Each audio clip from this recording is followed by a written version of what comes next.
Hello, and welcome to this channel. Here, I share stories. Stories from the Hindu scriptures, the epics Ramayana and the Mahabharata, and also the Purans. Before we step into this story from the Mahabharata, a story about Puloma, Bhrigu, and a Rakshasa, let us take a step back. Why do we listen to these old tales? Why should a story that took place in an age far, far removed from us, in a world of rishis and Rakshas, matter in our lives today? The rishis did not tell stories for entertainment alone. These stories were meant to entertain and instruct at the same time. The rishis shared the tales, using compelling narratives, to make the complex philosophical and ethical concepts accessible to a wider audience. They narrated these stories to teach important life lessons and become a guide on how to lead a meaningful life. Using these stories, the rishis wanted to enlighten us. These stories have varied characters: Rakshas, kings, queens, rishis. These are not just characters in the stories, they serve as metaphors. They are parts of our lives. They are characteristics that exist within us. When a rishi talks to a Rakshas casually, but does not clarify understanding, it is not about one rishi and one Rakshas. It is about the value of truth, the value of words. When a Rakshas feels betrayed, it is not about him alone. It is about what happens in our lives when we are unable to bear disappointment. So as I take you through this story, do not listen as just a story that happened long ago. Listen to it as though it is happening now, inside you. Because every misinterpretation of words, every act of betrayal, every outburst of anger, every seed of resilience, most of us would have faced these in our lives. This is why these stories were told, to guide the soul. Puloma is not a major character in Mahabharata.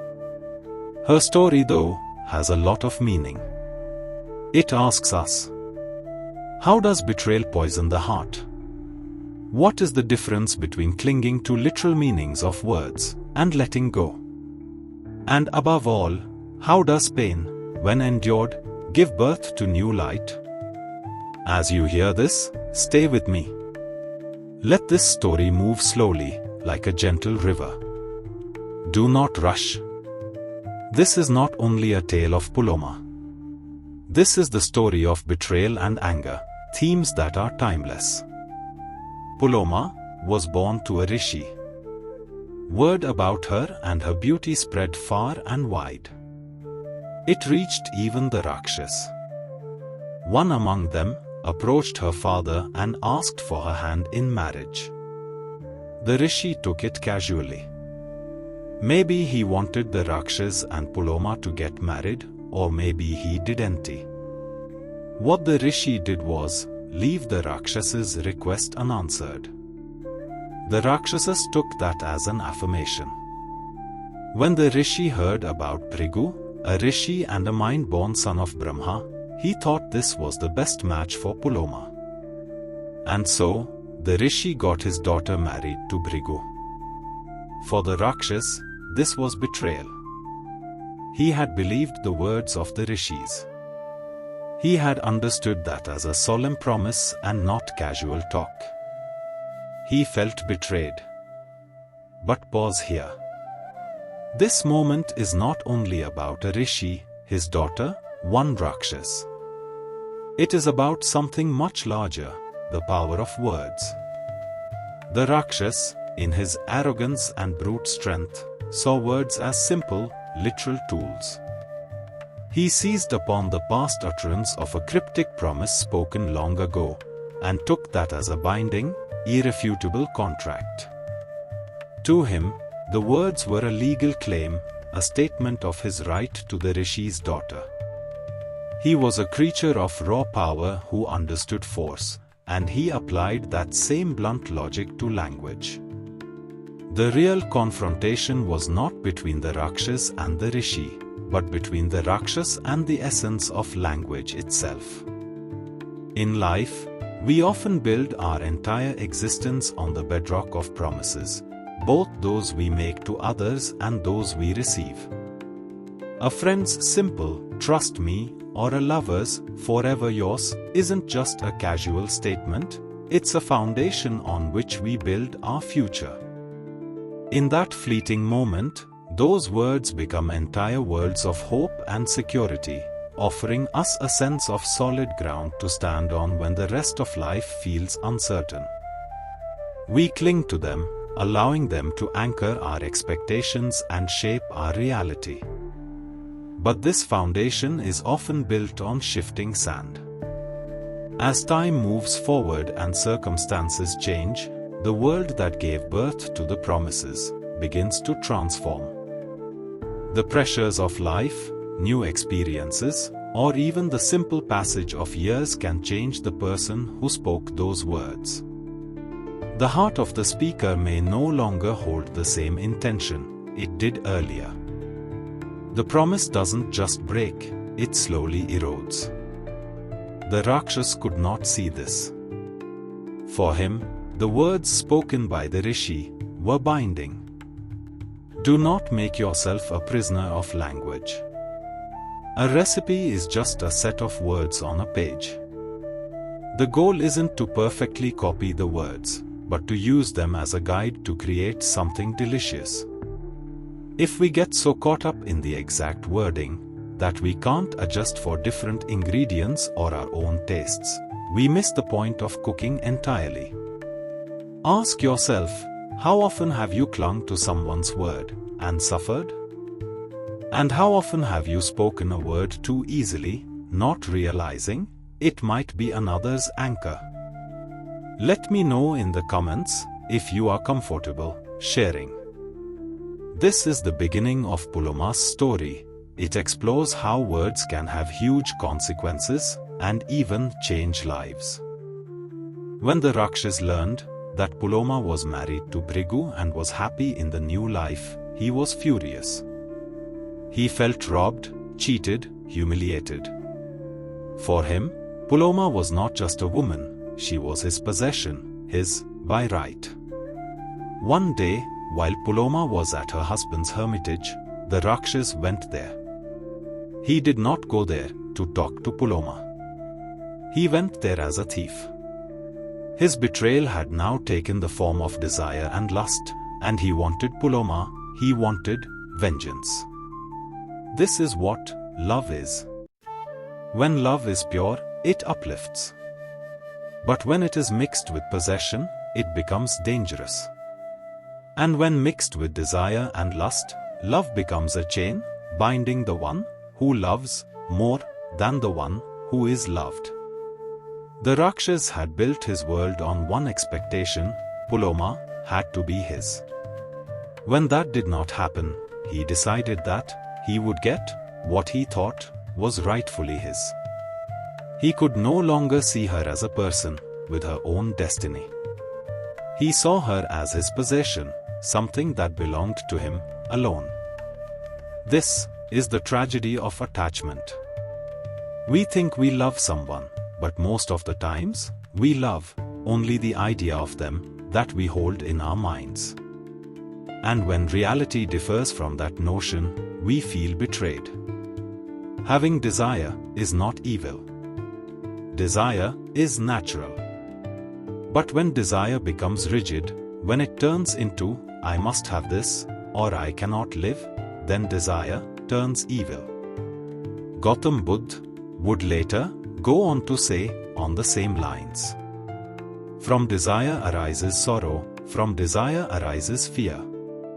For one, freed from desire, there is no sorrow, no fear. Puloma became the victim here. She had no voice in these transactions, first her father's words, her marriage to Bhrigu, and now the Rakshas's rage. She was being pulled around by many hands. The Rakshas went there, and taking the shape of a bow, seized her and attempted to carry Puloma away. Another lesson: when desire blinds us, not only the one we desire, suffers, the harmony of life is broken. In our own lives, how often do we let expectations take hold of us? This job must be mine, this relationship must stay forever, this outcome must happen, or else I will collapse. Each time we cling, in this way, we become the Rakshas.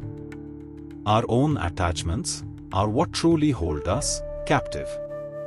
Agni witnessed the Rakshas come to Bhrigu's ashram in his absence to abduct Puloma. It was Agni's truth that had caused Puloma's plight. Agni here is not the physical fire. Agni here personifies truth. It is this truth that can be pleasant or can be harsh. When the Rakshas came to Bhrigu's hermitage, he asked Agni, "Tell me, Agni, isn't Puloma mine? Was she not once promised to me? Do not lie to me." Agni, bound by truth, could not lie. He, Agni, had been a witness to Puloma's marriage. He confirmed, once the rishi had thought of the marriage of Puloma and the Rakshas, but that was in the past. The fact was, now Puloma was someone else's wife and she was happy in that life. And this is the paradox of truth. Our personal emotions often color our perception of what is true. The Rakshas had come there, determined to take away Puloma. Asking Agni was just looking for a validation. He just heard part of Agni's words, and then and there, got ready to carry Puloma away. Puloma was crushed. She was hurt, her purity was questioned, and her life was getting tossed between men and words. Truth can heal wounds, and truth can also burn and cause injury. Fire gives warmth, and the same fire can destroy. In our lives too, we must ask ourselves, when I speak the truth, am I healing or am I harming? Agni, though innocent, became the instrument of Puloma's suffering. The gods themselves are not free from the weight of duty. Truth can also carry consequences. And so we see. The Rakshas was blinded by lust and attachment.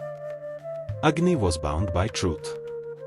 Puloma was caught between both, between Rakshas's obsession and the facts stated by Agni. The rishis shared this story, not just as events in the past, but as the way we see ourselves. Many of us have come across such times in life when we had to step back and ask, should I speak the truth, even if it wounds? Should I hold back, even if it hides the truth? There is no easy answer. When truth is joined with understanding, it uplifts. When separated from clarity and understanding, truth burns. Thus, ends part 1 of the tale of Puloma. This will be a 2-part video.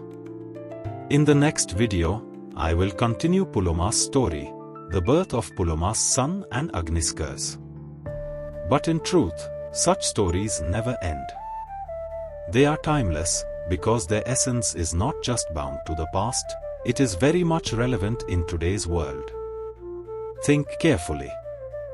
Have you never been the Rakshas, holding on to words, to claims, even when they are not relevant? And, out of these flaws, out of these wounds, comes Chyavan, Puloma's son.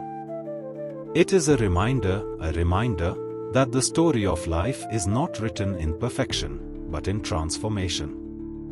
So, when you face moments of despair, remember Puloma. This was one story among many such stories. Like, share, and subscribe, so these stories may reach more seekers. If you wish to view such content, join me in my writings at my Substack page, written by babu.substack.com. Till the next time, where I will talk about the birth of a sage and the birth of a river and a curse.